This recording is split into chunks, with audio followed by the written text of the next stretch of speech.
Hey guys, it's Brandon. Okay, we're gonna have a rematch with John, Earl of Godwood, because his computer crashed in the last 20 seconds of the game there. Even though I was up a pawn, it probably would have just been a time scramble. So, we're playing the Sicilian right now. Open Sicilian. And this is a big risk for me, playing the Najdorf. Because it's a very dynamic game, and he's a very good tactician, Earl. So, let's see what variation he decides to play. There's lots of options here. Bishop e3 and f3 is the English attack, like the positional. Bishop e2, like Karpov favored. He's thinking a lot here about which variation to go into.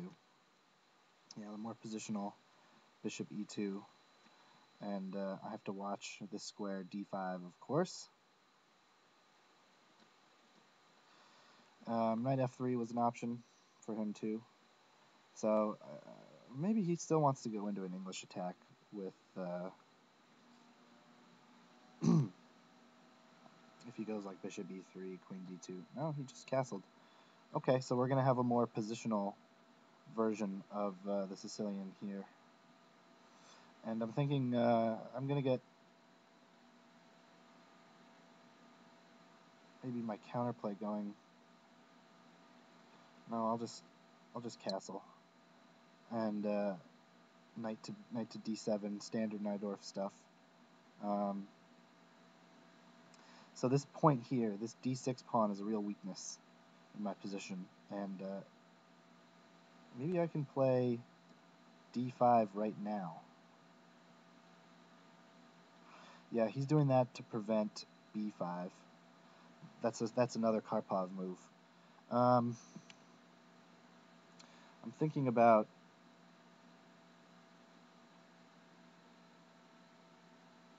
I'm really thinking about d5 here, just to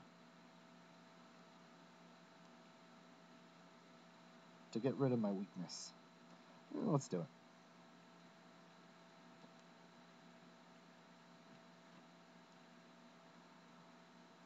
Offer a queen trade.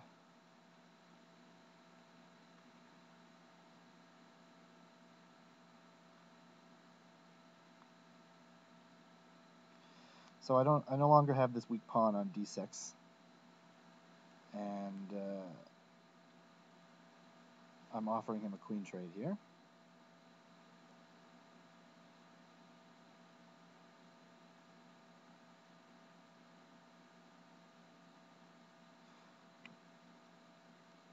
And let's see if he accepts.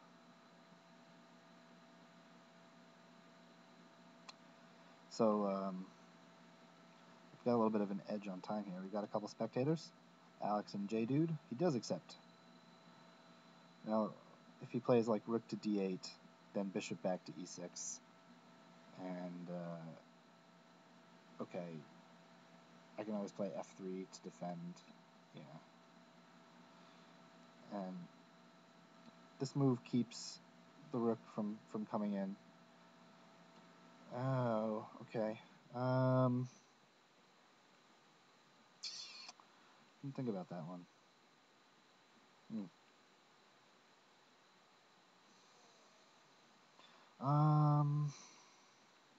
Yeah, he can grab the bishop pair. Well, I'm going to do this. Counterattack one of his pawns. Or should I just play bishop back? Or should I take the knight?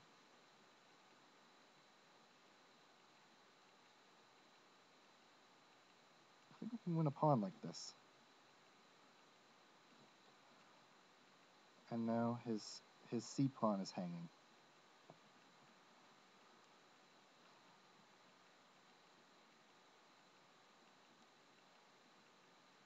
Correct?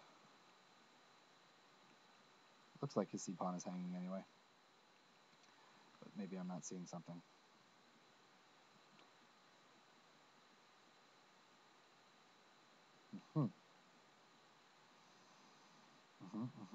I see.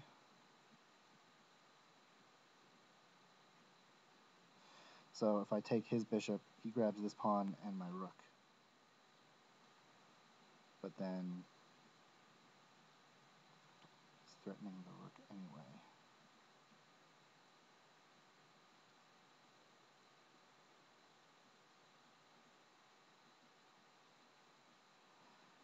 Very interesting. What about...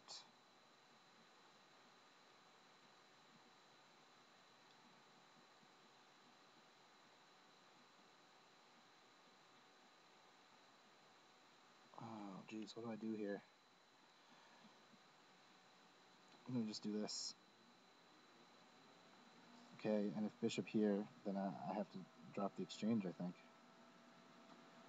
Oh, I just got checkmated. Oh, that wasn't fun. Whoops. Well, that's the problem when you don't develop. Yeah. Well, that was a rather anticlimactic ending. But anyway, I hope you guys enjoyed that one. And let's see if we can get the rubber match. Wow.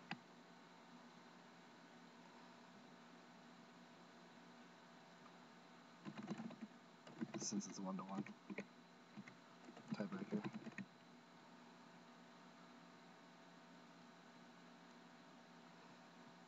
Man, that was harsh.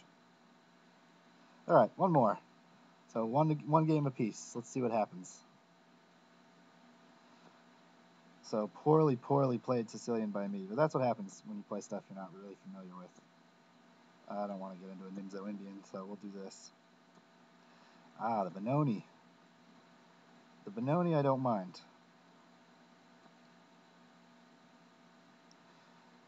E4. Standard fare. I'm going to try to trade off that bishop. If he castles here, I'm going to play Queen D2. Try to trade off this Benoni bishop, which is ferociously annoying. But okay, now he's just going to play... oh, that's not good.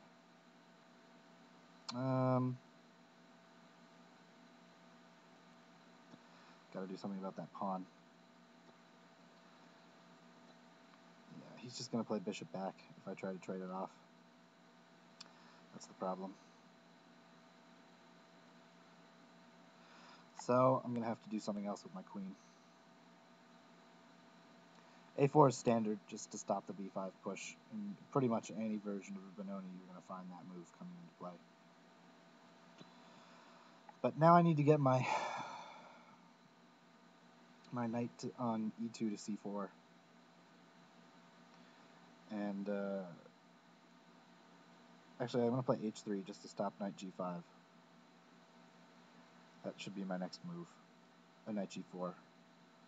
Knight g4 would be annoying. Very annoying for me. Well, okay. Bishop f5 threatens the pawn.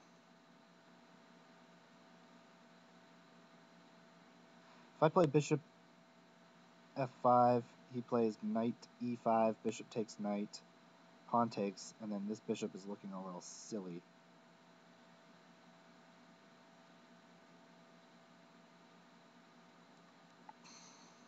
That's one way to shut down the Benoni bishop, I guess. Oh, he did it immediately.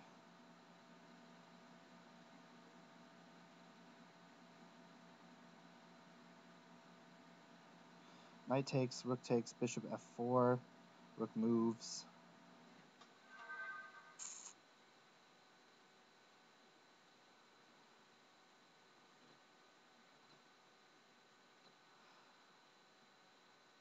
Okay, I've got some coverage of... I got some pressure on this pawn here. I'm going to play h3 to give this bishop a hideaway square. I'd like to get this knight to c4, but this knight, the f3 knight, usually comes to c4. So I have to figure out another way. And I'm going to have to play... maybe I shouldn't have played h3. I should have played f3. Yeah, I should really have played f3. I'm going to have to play rook to e2. Rook to e2, and I got to cover the e pawn. I don't want to play f3. It just weakens the dark squares so much. Even though this bishop is still on the board, it'll just be a nightmare for me on the dark squares if I do that. So f3 is out. I'm going to have to find more ways to cover the e pawn, which is why I'm going to have to play something like rook. Yeah, I should really have played f3 there instead of h3. Oh well, it's not, you know, not a losing move or anything like that. And I got a little bit of a time edge here. So let's see what happens. Yeah, this bishop here is a little bit annoying, and for me, because it's my bad bishop, I'd like to trade it off for a knight if I could. But at the moment, it does serve a purpose, which is guarding the e4 pawn. So what he should be looking to do at the moment, I'm not really sure. He's got to develop this light square bishop, and it's probably its only square is, yeah, definitely his only square is.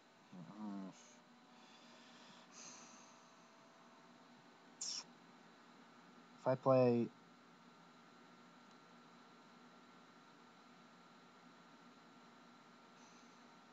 I want to play bishop back. This bishop becomes really annoying when it lands on d4, and I want a piece to watch and stop it from coming to d4.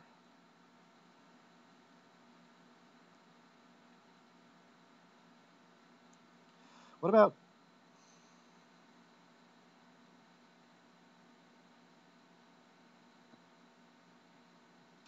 Okay, that's another annoying place for it to go. I'm going to play f4 with tempo here, though. That's a good question. f4 now comes in with tempo. f4 is a move you're looking to get in the Benoni anyway. And after f4, usually when you play the e4 Benoni, and after that, e4 is something you have to prepare. But I'm going to slip my... I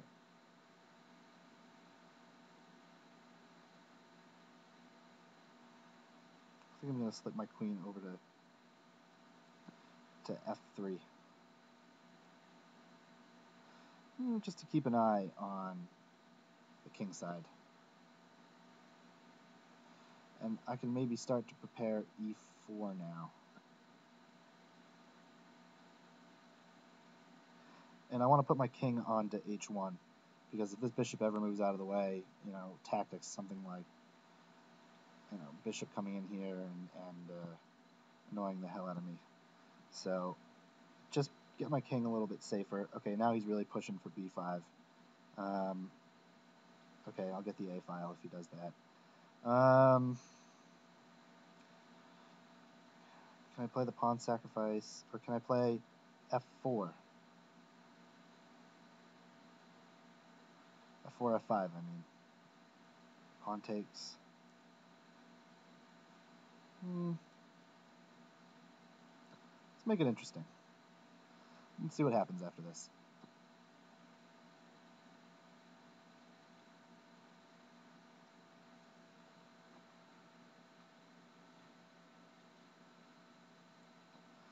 Let's drop a rook on the 7th. Real fast there. I mean, the price of this b4 move is that I get the a file now. I'm very quick on the a file. And by very quick, I mean I'm already controlling the a file.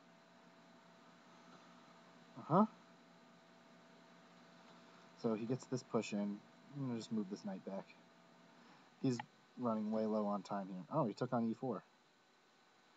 Okay. I'm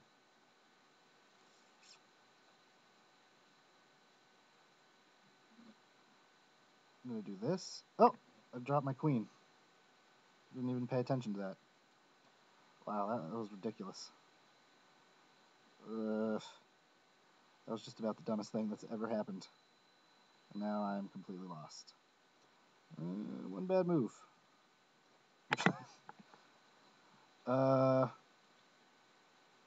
Yeah. And the game's over. But I'm going to win on time here.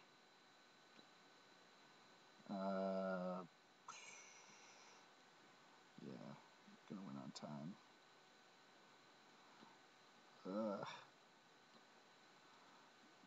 just a ridiculous idea. I don't really know what to do except just to play for time here. I mean, what a sad move that was. He's going to have to try to mate me, but I don't see it happening. In 5 seconds.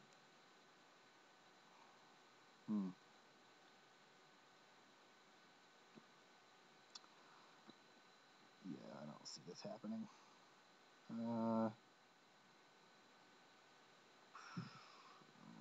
What to do? I'll just attack the queen. I don't know. Ugh.